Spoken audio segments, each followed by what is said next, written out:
थे जब मैं बस में जा रहा था। मेरे पास में एक सुंदर लड़की भी खड़ी थी। सामने कुछ लड़की लौंडे खड़े थे और उन लौंडों की नजरें मेरी छाती पे थी। केराटिन होता है ना? हाँ, क्रिएटिन। हाँ, वो शैम्पू में भी रहता है, वो शैम्पू में भी रहता है। हाउ टू मेक बॉडी, नहीं, Hulk type body at home without any workout. तो पिछले 2 सालों से मैं जिम जाने का सोच रहा हूँ, पर अनफॉर्चुनेटली मेरे को टाइम ही नहीं मिल रहा था। राजीव मोमोज के यहाँ पे लाइनें इतनी लंबी लगने लग गई थी। मैं घर से निकलता तो जिम जाने के लिए था, पर राजीव ने जिम के जस्ट सामने दुकान खोल ली थी। अब राजीव की दुकान पर लाइनें लगती हैं और वो लंबी लाइन जाके खत्म हो रही होती है जिम के गेट पे। जिम से आते हुए तुम अपने आप उस लाइन में लगे हो। बेचारे हल्क जैसे लौंडे 5-5 घंटे कसरत करने के बाद पनीर मोमोज खा रहे हैं। पनीर है इसमें, ये देखो, protein. Rajiv daily up down करता था नेपाल से यहाँ तक, वो भी सपरिवार। राजीव की दुकान पे मोमोज खा खा के मेरे 2 मोमोज निकल आए थे, पर मेरे को उतना फर्क नहीं पड़ता था इन चीजों से। उस एक दिन तक जब मैं बस में जा रहा था, मेरे पास में एक सुंदर लड़की भी खड़ी थी। सामने कुछ ठरकी लौंडे खड़े थे और उन लौंडों की नजरें मेरी छाती पे थी। उस दिन मेरे को 2 चीजें रियलाइज हुई। पहला तो ये कि हमारे शहर में लड़के भी सेफ नहीं है, और दूसरा ये कि गड्ढे बहुत है हमारे एरिया में। क्या ये? मेरे को जिंदगी में पहली बार मोटापे का एहसास हुआ।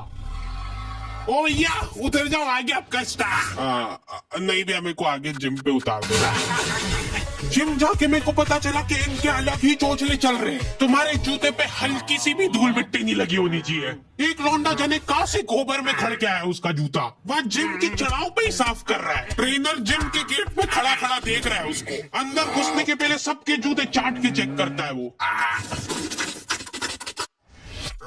कुछ है?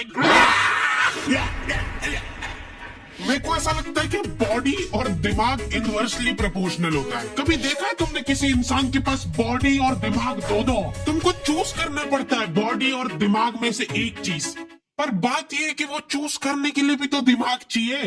जो भी लौंडे हल्क जैसे घूम रहे होते ना जिम में, सबसे पहले तो अपनी साइज का टी शर्ट पहनो। 2 साइज छोटा टी शर्ट पहन के यहाँ पे होशियारी मत मारो।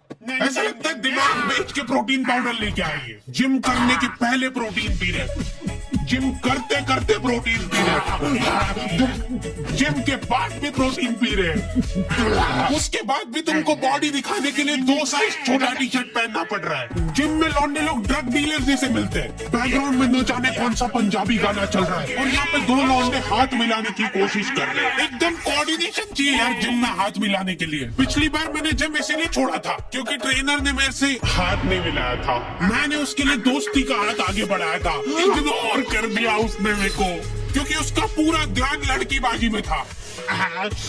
वैसे एक बात बताओ, करोगी क्या इतनी कसरत करके?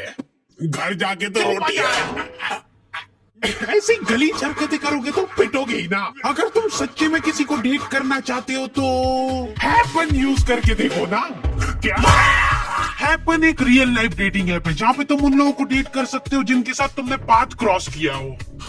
हैपन में मेरे को भी लड़की मिल सकती है?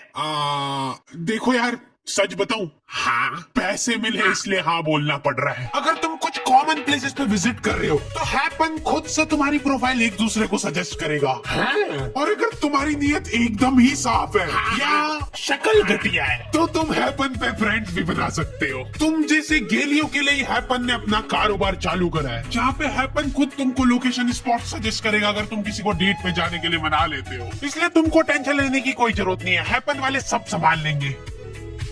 इधर मैं हाथ आगे बढ़ा के खड़ा हूँ, आसपास के सारे लोग कसरत करते हुए रुक गए। मेरे ऊपर प्रेशर बन गया कि भाई अब तो हाथ मिलाना ही पड़ेगा।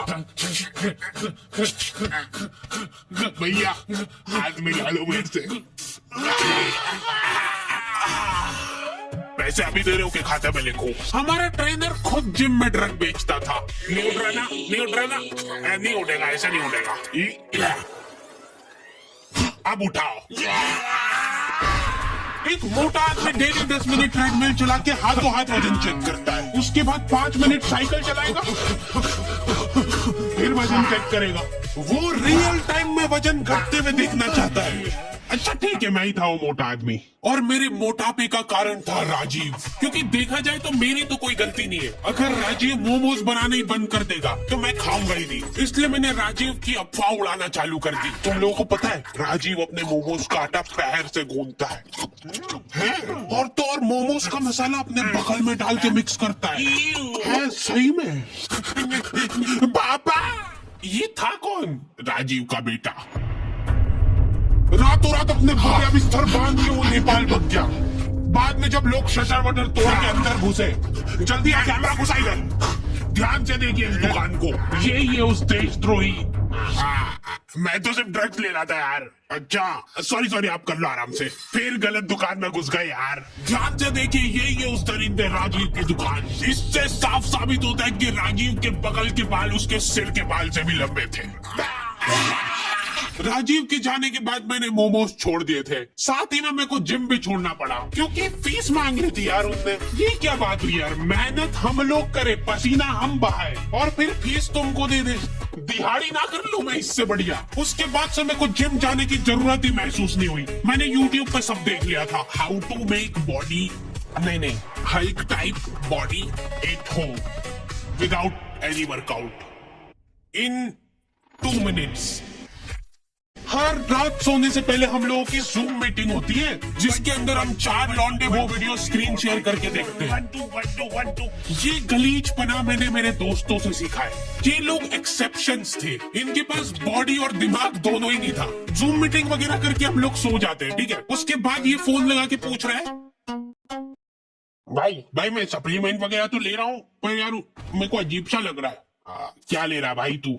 केराटिन होता है ना। हाँ क्रिएटिन, हाँ वही वो शैम्पू में भी रहता है वो, है ना। तो वो मैं पी रहा हूँ डेली। क्या? कहीं पे भी तुमको निहायती गलीच लोग दिख जाए ना, समझ जाना मेरे दोस्त है वो। रुक, वो देख, वो राजीव के बेटे जैसा नहीं लग रहा है? राजीव कभी नेपाल गया ही नहीं था। अरे यार फिर गलत दुकान में घुस गया अपन। उसने हमारे जिम ट्रेनर के साथ हाथ मिला लिया था, और ट्रेनर ने हाथ मिला भी लिया। मेरे से क्यों नहीं मिलाया था? अब ये लोग साथ में मिलके मोमो में ड्रग डाल के बेचते हैं। और न जाने कहां से राजीव का बच्चा मिल गया मेरे गलीच दोस्तों को। कहां से लाया ये पतंग? भैया वो मैं इधर दिखा, दे दो ना मेरी पतंग, दे दो। देख भाई, अब अपने पास 2 ऑप्शन है, या तो अपन इससे ये पतंग छीन ले, या फिर इसकी पतंग तोड़ दे। नहीं। क्या कहता है? देख भाई, अगर तो अपन इसकी पतंग छीन के ले जाते हैं तो उसकी याद में 10-15 दिन तो रोएगा, पर उसके बाद धीरे धीरे भूल जाएगा। पर अगर अपन ने इसको तोड़ के दे दी वापस, तो ये हर दिन दुखी होगा, हर दिन रोएगा टूटी हुई पतंग देख के। ठीक है ना, तोड़ देते। मैं एकदम प्रो हुआ करता था, पतंग उड़ा के अगर कोई मेरे को दे दे तो उसको नीचे लाने में। हाँ पीछे जा, और हाँ अब दे उड़ंची, मांझा पकड़ जल्दी। मैं जिसके साथ भी पतंग उड़ाने जाता था मेरे को मांझा पकड़ा देते थे वो। मैं मन ही मन सोचने लगा था कि कहीं ऐसा तो नहीं कि मैं बहुत ही अच्छा मांझा पकड़ता हूँ, मेरे से अच्छा कोई मांझा ही नहीं पकड़ सकता है। बहुत जल्दी दूर हो गई मेरी ये गलतफहमी, क्योंकि मैं वो भी ठीक से नहीं कर पाता था। जल्दी ढील दे। हाँ थोड़ी और, बस थोड़ी सी देते जा, बस बढ़िया। लेकिन मेरे को कभी खुद में कमी महसूस नहीं हुई। मेरे को लगता था पतंग में ही दिक्कत है। क्या लगता है कागज वाली अच्छी की पन्नी? कागज हल्का होता है कि पन्नी? घनघोर डिस्कशन के बाद सब्जी वाले से जो लड़के पन्नी ली थी मम्मी ने, वो पन्नी पे गट्टी का धागा बांध के उसकी पतंग बना के उड़ाता था मैं अपने स्ट्रगल के दिनों में, क्योंकि मम्मी को नफरत हो गई थी पतंग से। उन्होंने न जाने कौन सी न्यूज में देख लिया था कि ये मांझे के धागे से लोग कट कट के मर रहे हवा में। महामारी हो गई पूरे शहर में। आतंकवादियों ने बम बनाना छोड़ दिया है। मांझे से कश्मीर काट के ले जाएगी वो लोग।